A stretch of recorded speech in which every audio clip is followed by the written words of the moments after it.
Echo ഈ അടുത്ത് മലയാള സിനിമയിൽ കണ്ടിട്ടുള്ള ഏറ്റവും ഗംഭീര സിനിമ.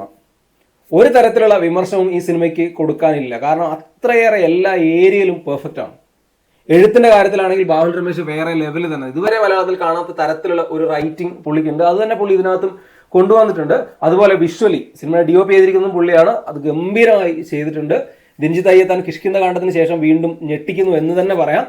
അനിമൽ ട്രിലോജിയിലെ 3ാമത്തെ ചിത്രമാണ്. അത് വെറുതെ ഒരു പേരിനല്ല, കാരണം ഈ സിനിമയിൽ നായകൾക്ക് കഥയോളം തന്നെ പ്രാധാന്യമുണ്ടെന്ന് പറയാം. അതുപോലെ പെർഫോമൻസിലേക്ക് വരുമ്പം സന്ദീപ് തന്നെയാണ് ഏറ്റവും ഗംഭീരമായി പെർഫോം ചെയ്തിട്ടുള്ളത്. സന്ദീപിന്റെ ഇതുവരെയുള്ള അഭിനയ ശൈലിയിൽ നിന്ന് വളരെ വ്യത്യസ്തമായിട്ടൊരു ക്യാരക്ടറാണ്. ഒരുപാട് ഫിസിക്കൽ എഫേർട്ട് അദ്ദേഹം ഈ സിനിമയ്ക്ക് വേണ്ടി എടുത്തിട്ടുണ്ട്.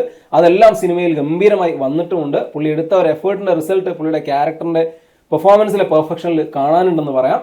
അതുപോലെ അശോകനുണ്ട്, നരയനുണ്ട്, വിനീത് ഉണ്ട്, ഗംഭീരമാണ് എല്ലാവരും. അതുപോലെ പേരറിയാത്ത 2 പേർ കുര്യച്ചനായി അഭിനയിച്ചതും അതുപോലെ മ്ലാതി ചേട്ടത്തിയായി വന്നതും അവർ 2 പേരും ബ്രില്യൻ്റ് ആണ്. സിനിമയിലെ ഏറ്റവും പ്രധാനപ്പെട്ട 2 കഥാപാത്രങ്ങളെ അവർ ഗംഭീരമായി ചെയ്തിട്ടുണ്ട്. അതുപോലെ മുജീബ് മജീദ് അദ്ദേഹമാണ് ഇതിന്റെ മ്യൂസിക് ചെയ്തിരിക്കുന്നത്.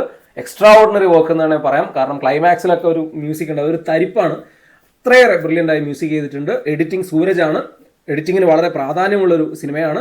സിനിമയെ കണക്ട് ചെയ്ത് പറയുന്നതിൽ, പ്രേക്ഷകനെ പിടിച്ചിരുത്തുന്നതിലൊക്കെ സൂരജ് വിജയിച്ചിട്ടുണ്ട്. അതുപോലെ ദിൻജിത്ത് അയ്യത്താൻ വീണ്ടും ഗംഭീരമായി സിനിമ സൃഷ്ടിച്ചെടുത്തു എന്ന് പറയാം. ബാഹുൽ രമേശിന്റെ ബ്രില്യൻ്റ് ആയ റൈറ്റിങ്ങിന് അതിനേക്കാൾ ബ്രില്യൻ്റ് ആയിട്ടുള്ള ഒരു മേക്കിംഗ് മികവ് ദിൻജിത്ത് അയ്യത്താൻ കൊടുത്തിട്ടുണ്ട്. ഒരു തെറ്റും പറയാനില്ല. അത്രയേറെ മികച്ച സിനിമയാണ്. കുടുംബത്തോടൊപ്പം തിയേറ്ററിൽ പോയി ആസ്വദിച്ച് കാണാവുന്ന സിനിമയാണ് എക്കോ. ഒരു കാരണവശാലും തിയേറ്ററിൽ വിട്ടുകളയരുത്. നല്ല ക്വാളിറ്റിയുള്ള തിയേറ്ററിൽ പോയി സിനിമ ആസ്വദിക്കുക.